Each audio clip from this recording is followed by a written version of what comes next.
Well, Grandpa here again.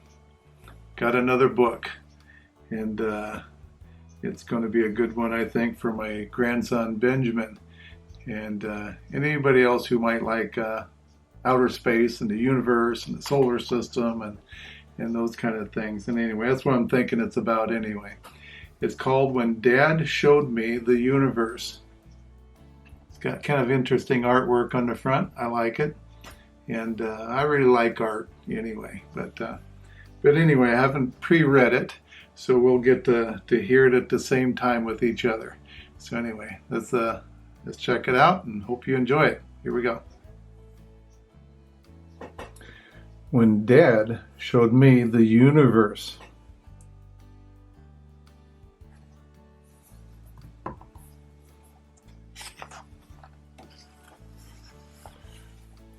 One day, Dad said he thought I was old enough for him to show me the universe. Where is it? I asked. Not too far, he said, taking off his dentist coat with its flecks of blood. Okay, I guess Dad's a dentist. Are you going to be warm enough? My mother asked. It's pretty cold out there. How cold is it in the universe? I asked. Minus 263 degrees, Dad said as he put on his black beret, his leather jacket, and his tall brown boots. I put on an extra pair of socks. Mother hugged us as we left. Don't be late, she said. At the gate we turned right. Dad held my hand so I wouldn't get lost.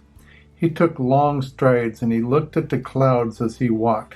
He always did that. When he spoke, white smoke puffed from his mouth. It's called steam, Dad said. It happens because the air in my mouth is warmer than the air outside.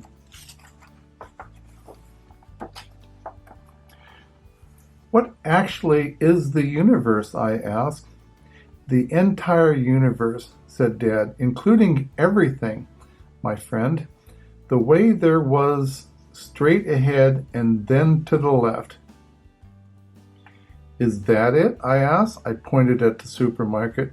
No, he said, but we can go there for our provisions. And get provisions to go to the universe. What are provisions? I asked. Things you buy that you need for an expedition, said Dad. He knew exactly what he needed. One packet of gum, he told the shopkeeper. Do you need anything else? She asked, because we're about to close for the evening. No, that's all, he said. We walked for a long time, past the park where the toddler pool was closed. Past the hardware store. And past the fish shop where both closed as well. It was starting to get dark. Well, they're going to be out after dark. Are we there yet? I asked. Are you tired? Asked Dad.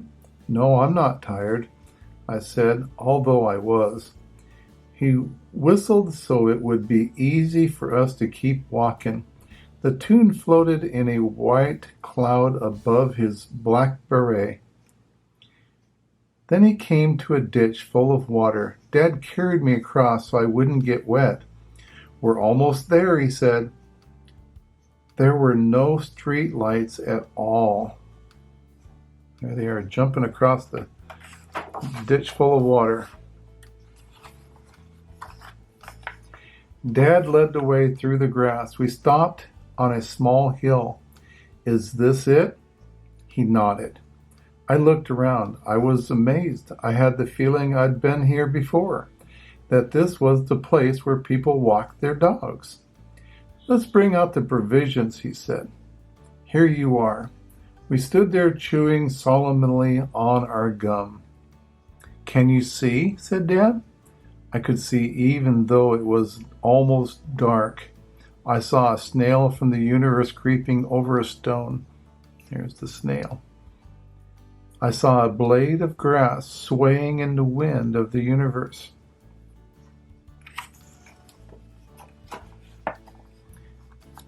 There was a flower called a thistle, and there was Dad, staring at the sky. Yes, Dad, I whispered, I see it. He can see himself. All of this was the universe. I thought it was the most beautiful place I've ever seen. Then Dad looked at me. Don't be silly, he said.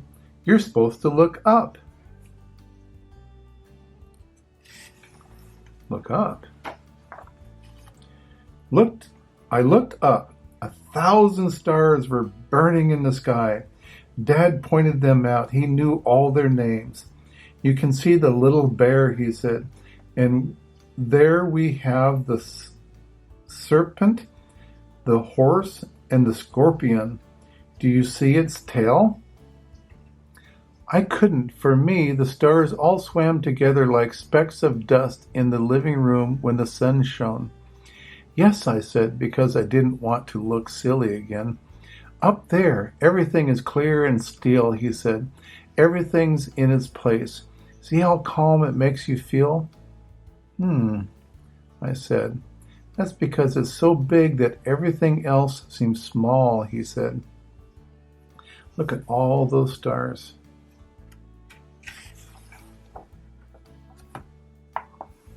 Dad lifted me up so I could be closer to the stars that were far, far away. Some of them don't even exist, he said. They're gone out already. But we can still see them, I said. Yes, we can see their light, said Dad. It may take several hundred years to arrive here. I looked at the stars that weren't there, and Dad went on telling me their names and carrying me. The swan, he said. The harp. Big dog.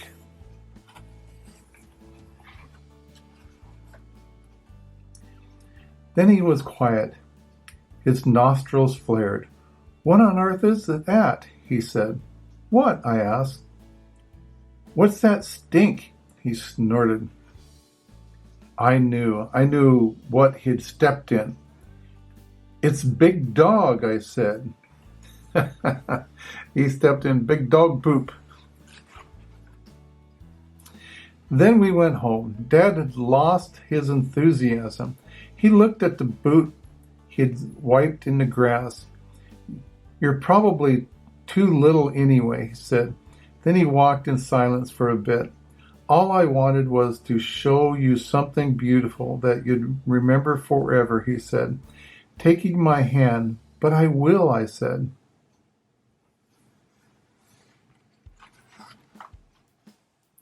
When we got home, we had sandwiches and hot chocolate. So how was the universe? Asked my mother. It was beautiful, I said, and funny. His daddy's cleaning his boot off yet. Stepped into dog poop.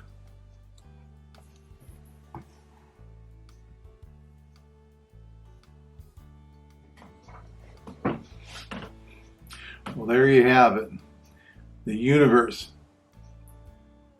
has dog poop in it. You got to watch out. Watch where you step. Anyway, has lots of stars too. Anyway, Dad didn't have much of a sense of humor once he stepped in the wrong spot. But anyway, the son had a good time with it anyway, and got to see some stars and got to see some things on the ground, and anyway, it was a good book. I always like them. I always enjoy these books and stuff, you know, and anyway, hope you liked it too. And don't forget to look down there where it says more information. You can buy this book and support the authors and stuff, you know, and anyway, I'll read another one later on, another day. Anyway, it's raining out today, so it's a good day to read a book. Anyway, hope everything's going good for you, and don't forget, Grandpa loves you. We're going to see you pretty soon. Got my first shot already from the coronavirus. Get the second one soon. Then we'll be able to maybe see you guys again. Anyway, take care. Bye-bye now.